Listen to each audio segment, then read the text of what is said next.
Welcome to Undercurrents, our daily news show from Unheard's Washington Bureau. Subscribe here wherever you get your podcasts and over at undercurrents.tv for the full premium experience of the show. Today, after a very busy several days on the campaign trail, I want to ask what might be quietly one of the most important questions in all of American politics. Did Donald Trump's trip to McDonald's tell us anything about whether MAHA is also MAGA? MAHA is the slogan, of course, adopted by Robert F. Kennedy Jr. as he campaigns on behalf of Trump's MAGA movement. It means, obviously, make America healthy again. Kennedy is a staunch opponent of what he and his allies refer to as big food, and well, it's hard to find a better representation of big food than McDonald's. Politics aside, Trump's campaign stop at the Golden Arches in Pennsylvania, where he made fries and worked the drive-thru window, that was brilliant. I think it's worth saying it was brilliant, and I actually think it's worth explaining why, because it'll tie everything kind of full circle. Bring that one up. I'm going to take care of these. Okay.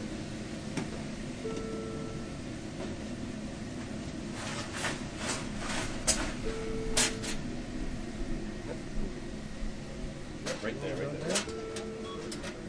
Got it. Yeah.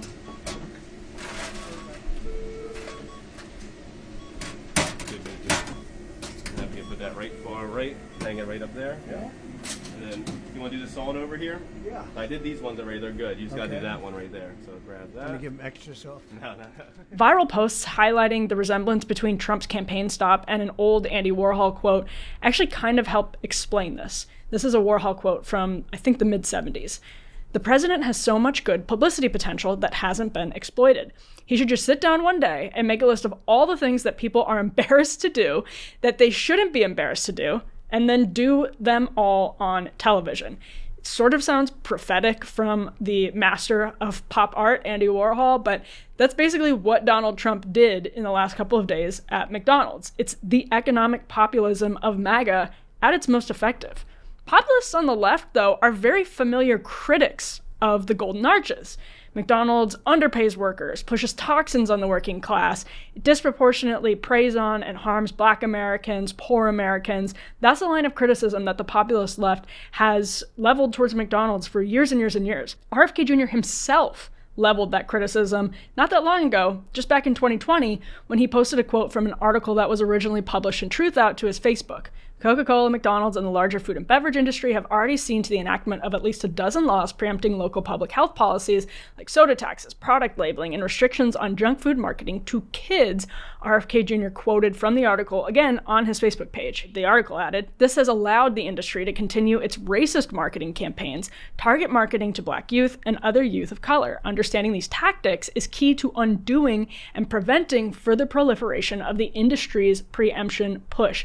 That was a very familiar criticism from the left of McDonald's. Now, Robert F. Kennedy Jr. is campaigning for Trump, and Republicans, especially those with deep ties to corporate America, have always rebuked those criticisms as undermining the agency of poor Americans who they say can make their own decisions about what to eat, where to work, and how to spend their money. So does it make any sense for the populist right to celebrate Trump's embrace of a company that long fought the minimum wage and violates just about every principle held dear by the high-profile MAHA wing of the movement?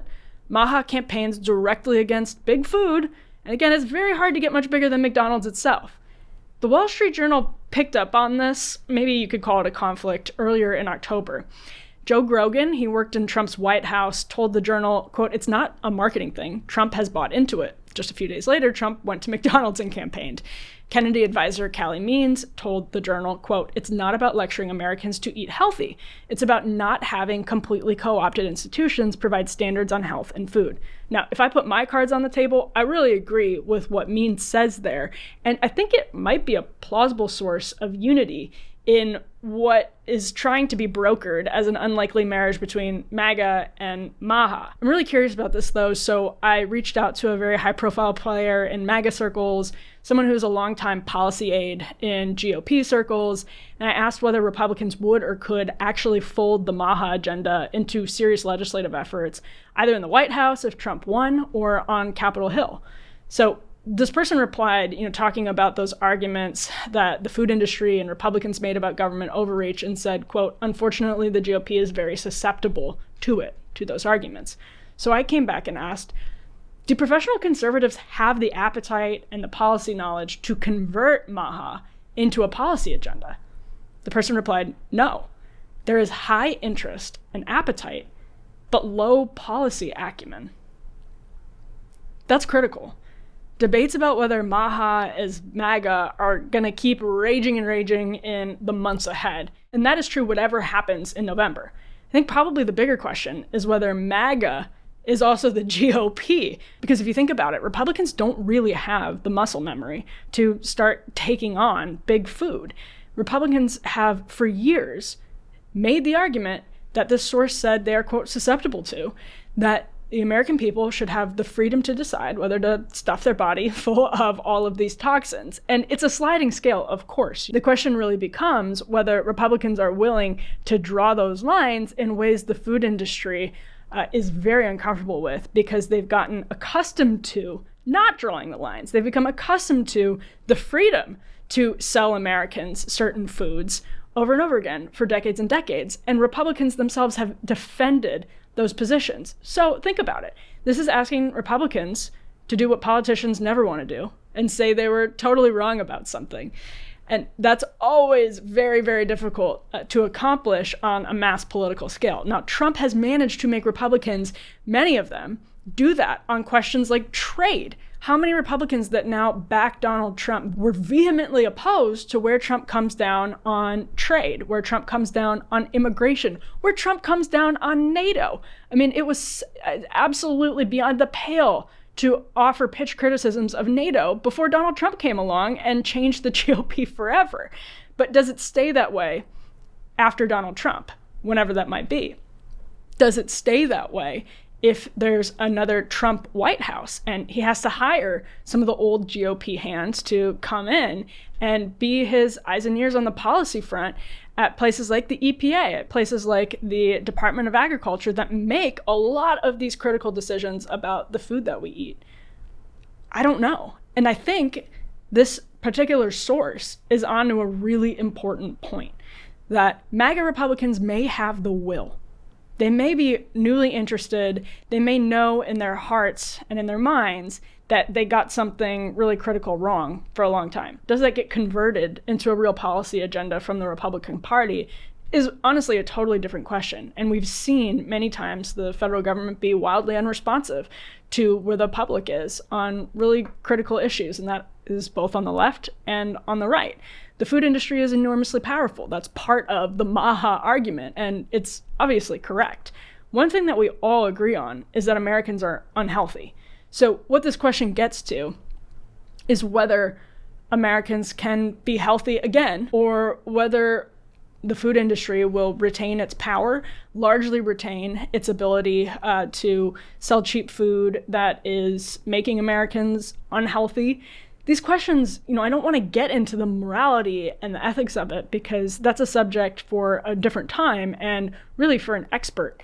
But at the same time, it's important to think of the big picture question of whether Americans can go on as we're going on. And so it's not just about food here. This is about whether MAHA and MAGA, if that marriage speaks to different marriages between MAGA and the GOP.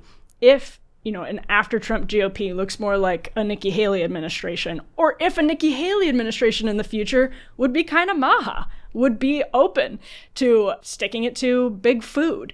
All of these questions are separate, obviously, from whether it has to be done. I put my cards on the table and said I think to some extent it does. It doesn't mean I'm going to agree with every policy solution that MAGA populists suggest, but obviously something has gone dramatically wrong, and that's partially why RFK Jr. resonates with the MAGA base.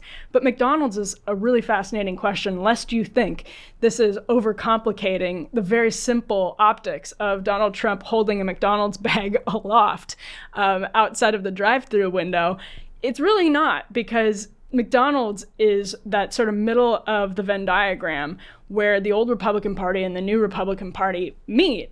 And it's just very unclear whether it's sustainable. It's kind of the perfect example of what Republicans should be thinking about, and opens up the question of what they will actually be thinking about. Here's what they are thinking about. Will it get converted into policy?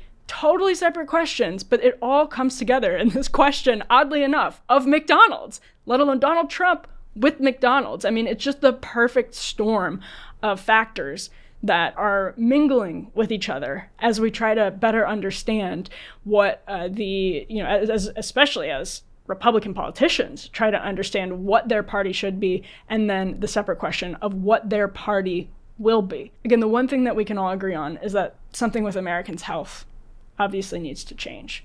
So we'll be following this obviously very closely. It will have an effect. There's no question about it. The MAHA movement will have an effect on what happens at the ballot box when the election is actually in progress. Obviously, it's in progress all around the country with early voting, but when those ballot boxes are being filled with votes in November, this will have an effect on the eventual outcome because it's going to be very close. We are more and more clear on that as the days go by. Reliable polls are now showing essentially the race is tied in swing states, with the direction going better for Trump than it is for the Harris campaign. There's still a matter of days to go, so the momentum could shift. There's no question about it, but I think there's also at this point no question that it's going to be a very tight race, and those swing demographics, whether they're soccer moms, the proverbial soccer moms or the legendary soccer moms, or whether they're former Democrats who are crossing over to vote for Donald Trump for a number of reasons,